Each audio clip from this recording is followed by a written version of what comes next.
Vamos estar orando pelo pastor. Curva a sua cabeça. Senhor nosso Deus, eis aqui o teu servo, eis aqui o teu profeta. Com certeza o Senhor já falou o seu coração, com certeza já tem a mensagem preparada. E neste momento nós pedimos, ó Deus, que cale a voz humana e fale o Senhor através da boca dele. E quanto a nós, ó Deus, que os nossos corações e nossas mentes possam estar abertas para ouvir, guardar e praticar a tua palavra. Assim nós pedimos em nome de Jesus. Amém. Irmãos, nós pedimos a todos que abram a palavra no texto de 1 Coríntios capítulo 11. Nós vamos fazer a leitura do verso 17 até o verso 32. Esse mês de abril, quando levávamos a Santa Ceia às residências dos irmãos que recebem e partilham conosco da ceia em seu lar, nós, em uma dessas casas, nós lemos esse texto. Desde então, nós começamos a pensar, a falar com Deus sobre as orientações do apóstolo Paulo, mas algumas coisas nos inquietaram, assim como nesse texto há uma certa inquietação do apóstolo Paulo, ao incômodo que ele manifesta nesta orientação que ele traz à igreja de Corinto. Então nós pensamos em falar sobre isto. O que mais incomoda na ceia? Texto de 1 Coríntios, capítulo 11, verso 17 até verso 32. Vamos ler. Mas nisto que agora prescrevo, não posso elogiá-los, porque vocês se reúnem não para melhor e sim para pior. Porque, antes de tudo, estou informado de que quando se reúnem na igreja, existem divisões entre vocês, e eu, em parte, acredito que isso é verdade.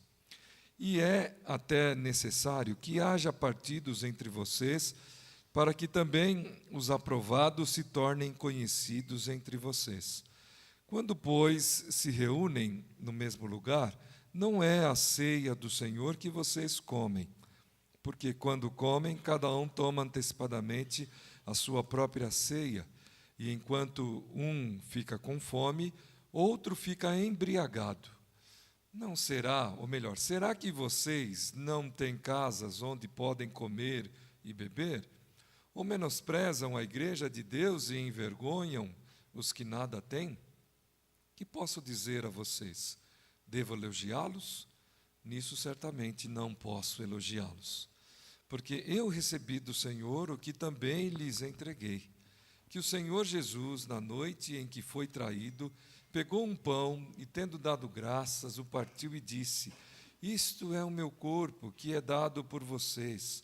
Façam isto em memória de mim. Do mesmo modo, depois da ceia, pegou também o cálice, dizendo: Este cálice é a nova aliança no meu sangue. Façam isto todas as vezes que o beberem, em memória de mim. Porque todas as vezes que comerem este pão e beberem do cálice, vocês anunciam a morte do Senhor até que ele venha. Por isso, aquele que comer o pão ou beber do cálice do Senhor indignamente será réu do corpo e do sangue do Senhor. Que cada um examine a si mesmo, e assim coma do pão e beba do cálice. Pois quem come e bebe sem discernir o corpo, come e bebe juízo para si. É por isso que há entre vocês muitos fracos e doentes, e não poucos que dormem. Porque se julgássemos a nós mesmos, não seríamos julgados. Mas, quando julgados, somos disciplinados pelo Senhor, para não sermos condenados com o mundo. Até o verso 32, nós podemos perceber, e o convite para que nós, nesta noite, analisemos o que incomoda na ceia, o que incomodava o apóstolo Paulo. Vamos orar. Pai Santo e querido, mais uma vez, agradecidos pela Tua palavra, e pedimos que o Senhor abençoe o teu povo, iluminando a cada um, iluminando quem fala e aquele que ouve. Nós te pedimos, por gentileza, por favor, em nome de Jesus. Amém.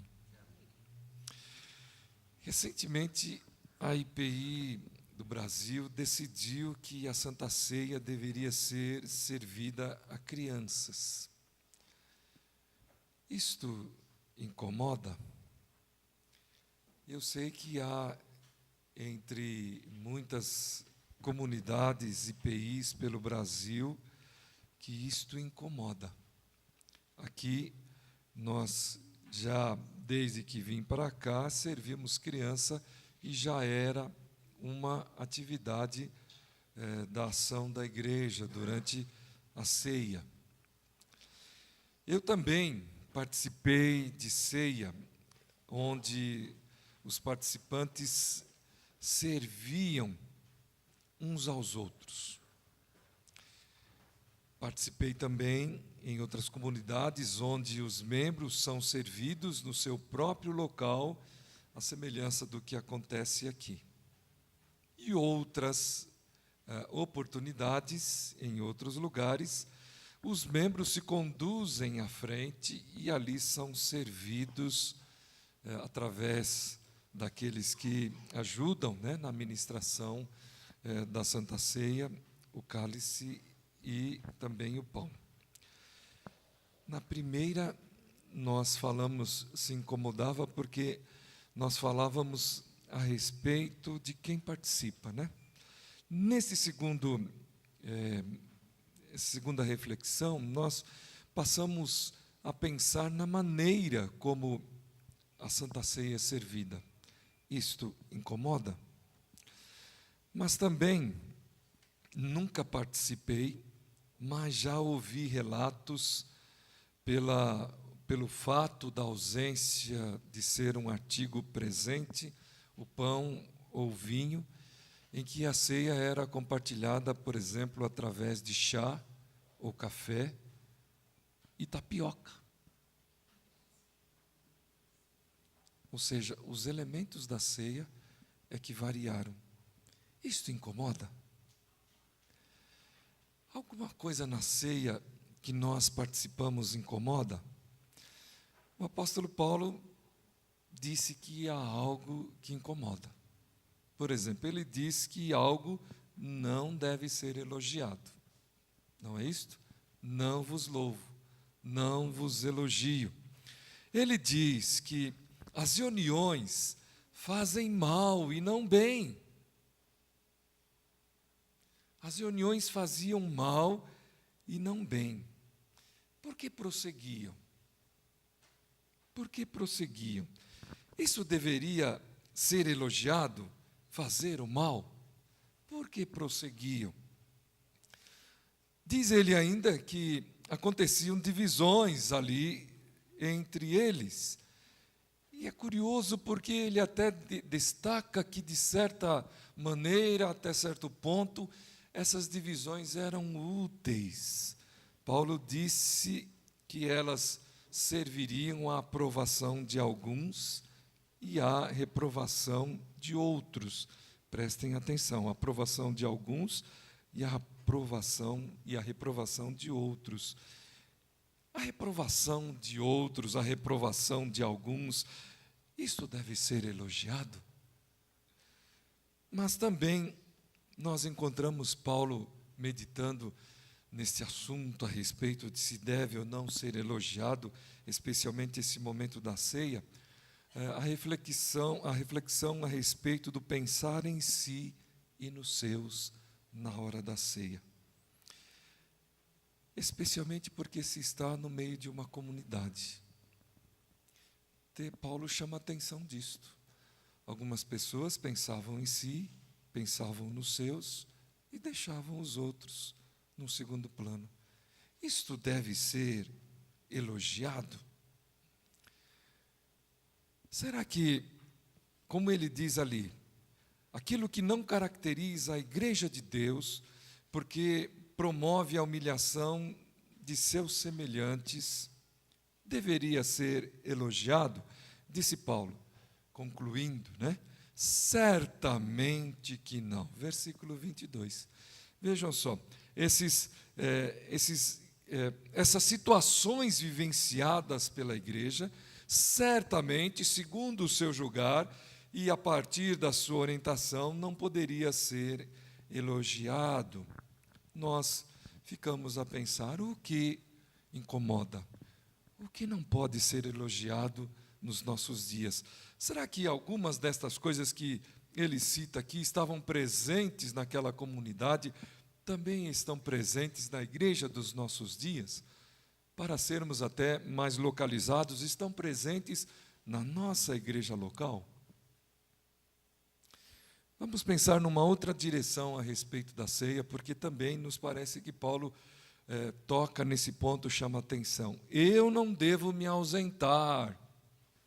Ele está, de alguma maneira, orientando a igreja de Corinto e, na sua explanação, na sua maneira de falar, fica inferido, nos traz, de alguma maneira, esta ideia. Todas estas experiências parecem nos assegurar a prática da possibilidade de a ausência acontecer. Eu me retiro.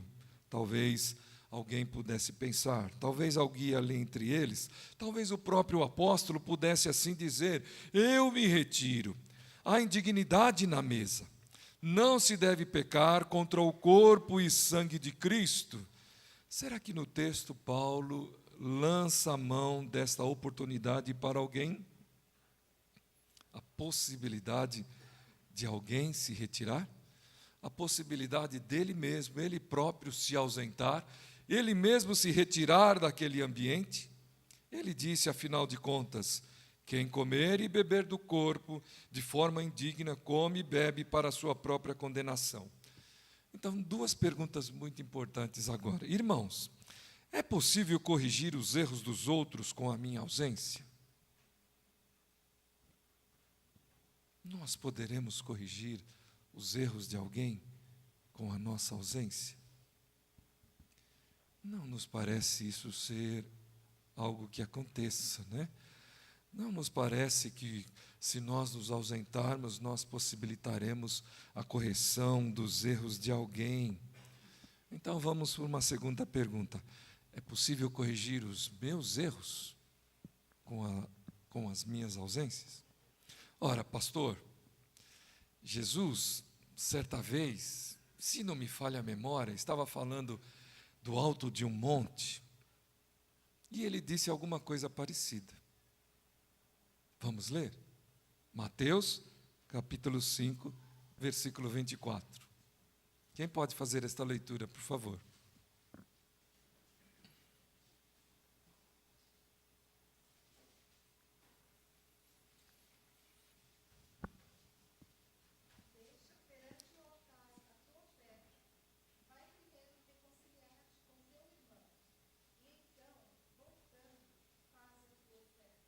Será que Jesus não está dizendo que a minha ausência pode corrigir o meu erro? Será que, se eu me ausentar na ceia, eu poderei corrigir os meus erros e depois voltar à presença do Senhor? Vejam só, o Senhor Jesus está dizendo o seguinte: quando você trouxer uma oferta, perceba, atente se há alguém que tem algum tipo de queixa contra você. Comece a refletir. Irmãos, a ceia, a oferta, a presença de Deus vai despertar no coração do ofertante alguma coisa. Não há como nós termos dentro de nós, termos conosco alguma pendência. Não há como nós termos conosco alguma coisa mal resolvida. Não há como termos conosco algo que não seja elucidado, esclarecido, iluminado pela presença de Jesus. Então, Jesus diz assim: quando isto acontecer, deixa a tua oferta. Parece até que Jesus está dizendo o seguinte: deixa aí uma calção. Deixa aqui alguma coisa. Deixa algo que fará com que você volte. Não nos parece, portanto, que ainda que Jesus tenha nos ensinado alguma coisa ali no Sermão do Monte parecido com isso, que Ele está nos autorizando a que nós nos ausentemos da ceia para que nós corrijamos os nossos erros, as nossas falhas, as nossas faltas. Me parece que é muito ao contrário. Me parece que Ele está pedindo que nós nos coloquemos na presença dEle para que a sua luz, para que o seu poder, para que o seu brilho esclareça, elucide aquilo que está meio obscuro, que está escondido, que está guardado, que está inquietando, que está dentro de nós. E Ele está pedindo: olha, o que está acontecendo com você? Vá resolver isto.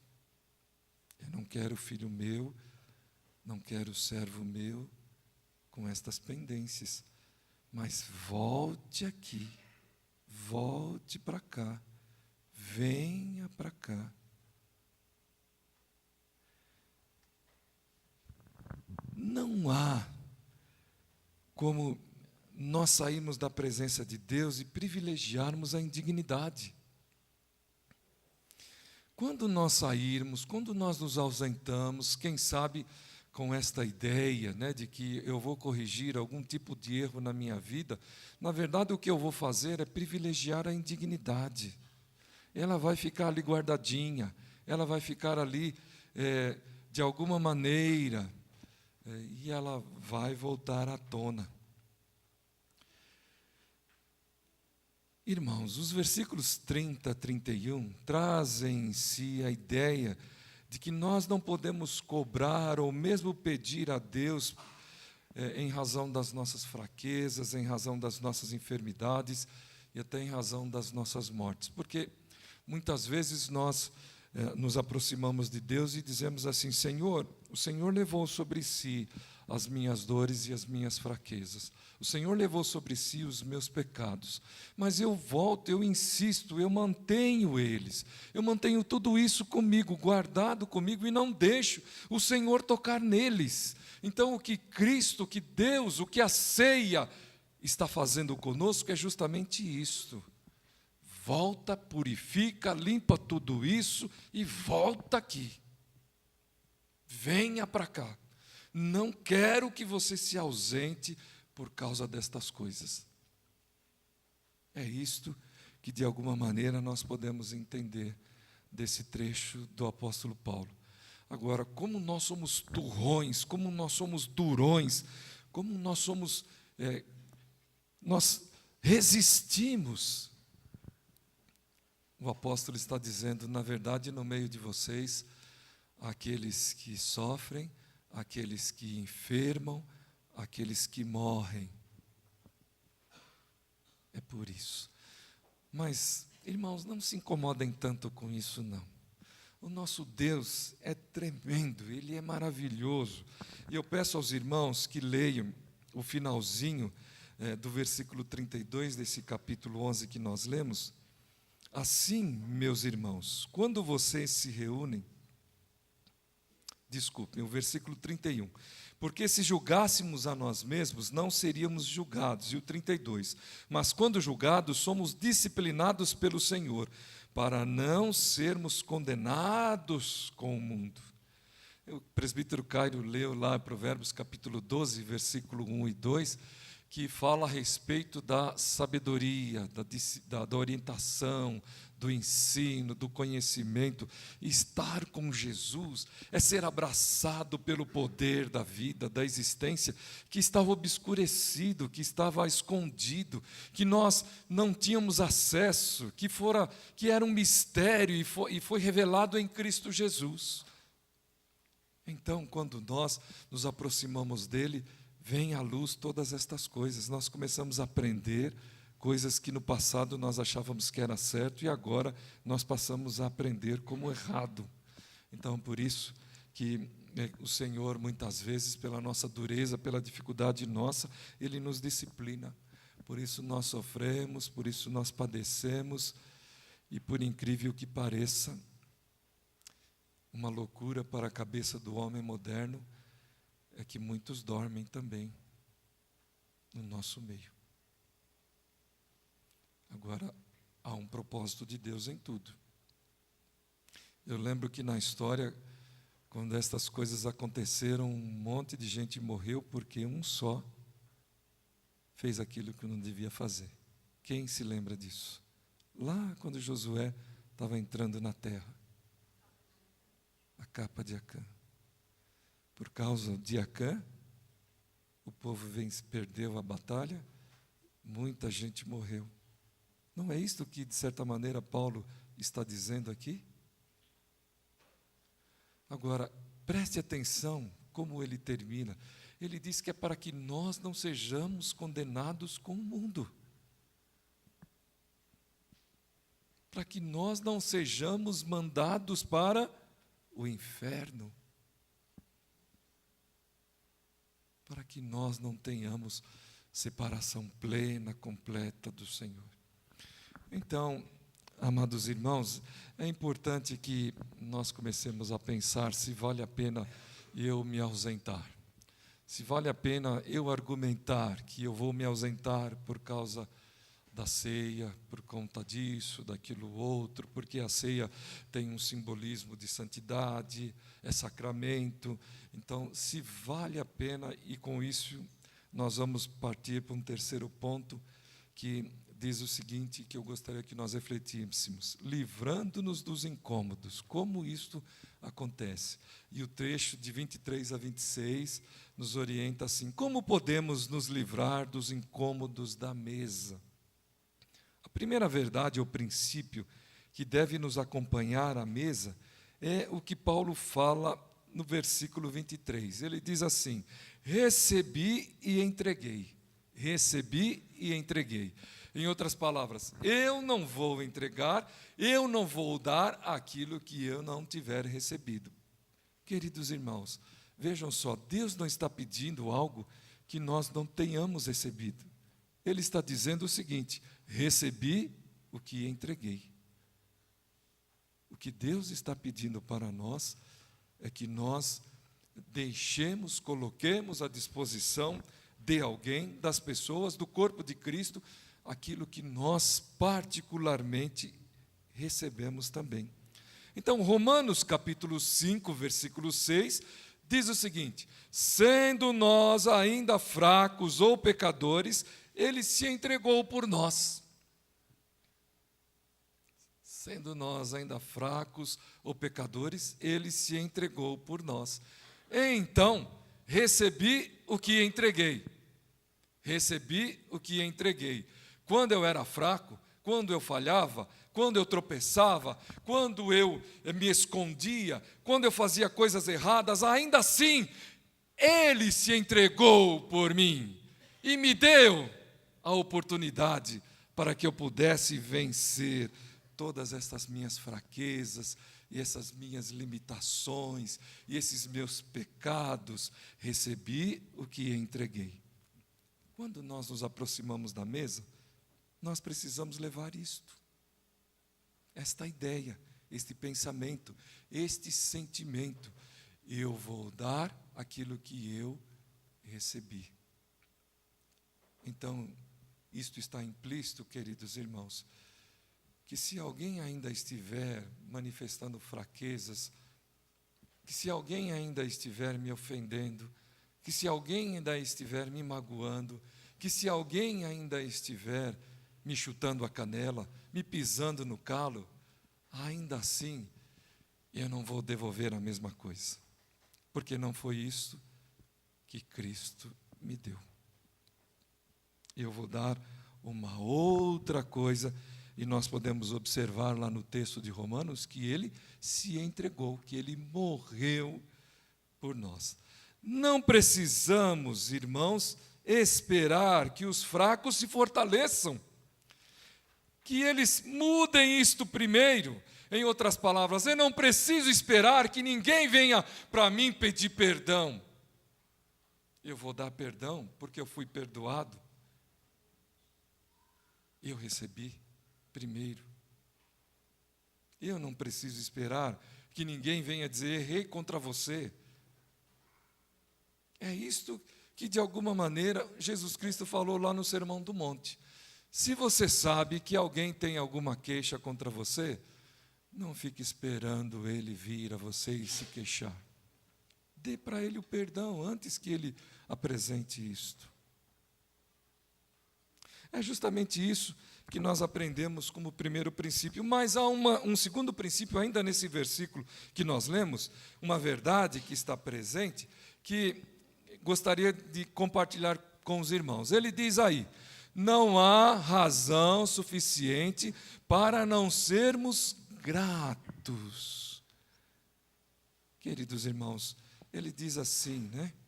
Versículo de número 22, que nós lemos, 21, 22, ele diz o seguinte,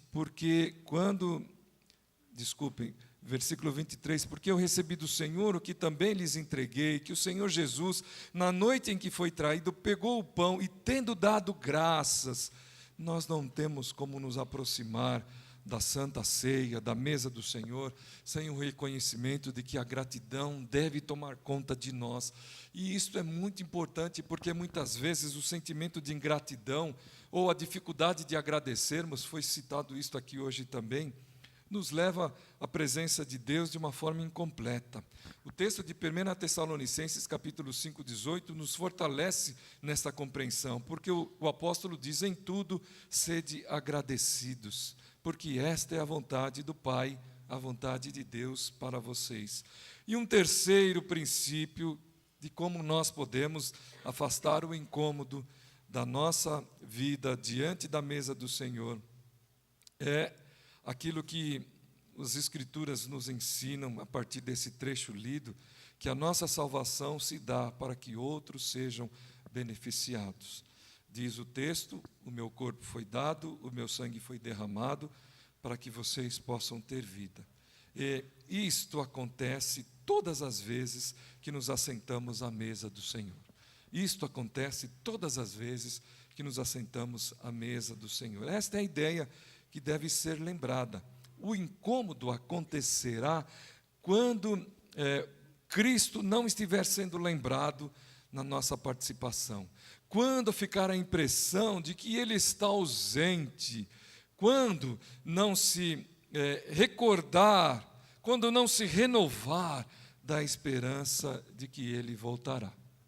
Então, o incômodo estará presente no nosso meio. Quando nós estivermos já desanimados, quando nós já estivermos sem a esperança, como diz o apóstolo Pedro, dizendo que Jesus não vai voltar. Para concluir, na mesa lembramos do momento de sua instituição, aquele momento entre Cristo e os discípulos. Então, duas referências evangélicas, né? Uma do apóstolo João e a outra do apóstolo Lucas. A de João, que nos diz o seguinte, capítulo 13, versículo 1, iniciando ali aquele momento onde a ceia seria instituída por Jesus.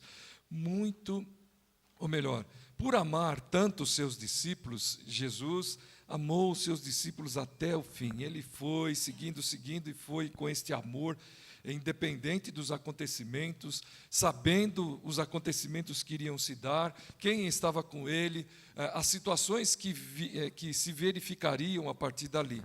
E o capítulo 22, 15, versículo 15 de Lucas diz assim, tenho desejado ansiosamente comer esta Páscoa com vocês. Então eu gostaria, para concluir, de dizer duas coisas quando se fala a respeito da ceia. A primeira delas, em nenhum momento o texto sagrado, de capa a capa, nos autoriza a nos ausentarmos da ceia. Então, nós precisamos parar com esta ideia de que eu posso me ausentar da ceia do Senhor. Mas existe uma segunda coisa que é muito importante para nós pensarmos também. A ceia não é um ato mágico, não é um ato que tem poder em si, e não é um ato que faz a nossa vida ser diferente. Se nós prestarmos bem atenção, nós vamos ver que a vontade de Jesus de estar com seus discípulos, relatada aqui pelos evangelistas, era tremenda. E curioso que Jesus está querendo participar com seus discípulos e algumas coisas iam se dar a partir deste evento. Jesus queria estar com eles porque também isto representava o momento da sua partida. Uma das coisas que iria acontecer é que seria anunciado, seria declarado aquele que o trairia. Jesus, naquele instante, disse: aquele que põe a mão comigo no prato, esse é o traidor. Os discípulos todos começaram a se questionar: quem vai trair? Quem vai trair? Serei eu, serei eu, serei eu. E Jesus então disse: aquele que vai colocar a mão comigo no prato, esse é o traidor. Primeira coisa. Segunda coisa muito importante: Jesus houvera ceado com seus discípulos muitas vezes. Muitas vezes. Mas este momento especial é registrado pelos evangelistas como um momento singular. Porque Jesus disse assim: olha, não mais eu cearei com vocês. Eu só voltarei a cear com vocês no banquete celestial, somente lá na glória. Então, eu quero cear com vocês esse instante. Eu quero participar. É um momento que antecede horas difíceis, eu vou sofrer bastante, eu vou me angustiar, o meu suor, a minha transpiração se transformará em gotas de sangue. Será um momento tremendo, terrível, difícil de ser vivido. E eu confesso a vocês, eu vou até pedir a Deus que, se possível, Ele dê uma aliviadazinha. Mas eu queria muito participar desse instante com vocês. O que isto quer dizer, queridos irmãos? Que no momento da despedida, nas últimas horas, o desejo de Cristo revelado aí era estar com aqueles a quem o Pai deu a Ele, a quem Ele amava, como diz o texto de João. E se nós falarmos, eu não sei se é a tradução, né? A gente fala assim: pois Jesus era Deus e nele não havia qualquer sombra de erro, de falha, de limitação, de expressão humana. Mas prestem atenção, Jesus, segundo João, manifesta um sentimento humano dos mais torturantes, que é a ansiedade. Ansiosamente desejei estar com vocês nesse instante. Eu queria conviver com vocês esse momento. O que quer dizer? Apesar de ser um sacramento, é importante que nós pensemos no seguinte: o que é mais importante é o que Jesus mostra na sua relação com as pessoas. O que Ele mostra na sua relação com os discípulos, com aqueles homens pecadores que, mesmo errado, enfiou a mão com Ele no prato. O que mais deve clarear para nós na hora da ceia, como às vezes a gente até pensa: o pão vai se transformar no corpo de Cristo, o vinho, o suco vai se transformar no sangue de Cristo. Essas coisas são símbolos, queridos irmãos.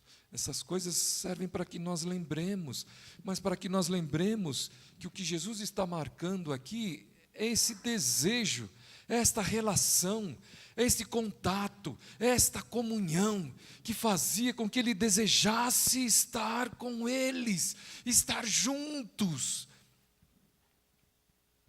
Então, que nós não queiramos nos ausentar de estar juntos, de estar uns com os outros, de estar com Ele, porque Ele estará junto. E devemos aproveitar todas as oportunidades em que isto é possível. Nós temos negado muito isto. Nós temos passado essas oportunidades para diante, colocado prioridades. Temos deixado isso de lado. Jesus marcou, e todas as vezes que você se assentar à mesa, traga isto como lembrança, como memória, porque Ele até morreu por causa disto. Por conta desta coisa, né, que nós hoje evitamos. Por N razões que não são mais importantes. Ela não é nada mágico, que nós só queiramos estar juntos quando ela está presente, mas também ela não pode ser algo que nos afaste também da presença uns dos outros, e nós queiramos nos ausentar. Que compreendamos o seu símbolo, o Espírito, porque Ele é que vivifica. A aparência, a letra, mata, mas o Espírito vivifica. Que Deus nos abençoe, e está aí o convite para que nós estejamos aqui diante da mesa. Que venha tudo ao nosso coração e a lembrança, aquilo que Jesus pediu. Deus nos abençoe. Amém.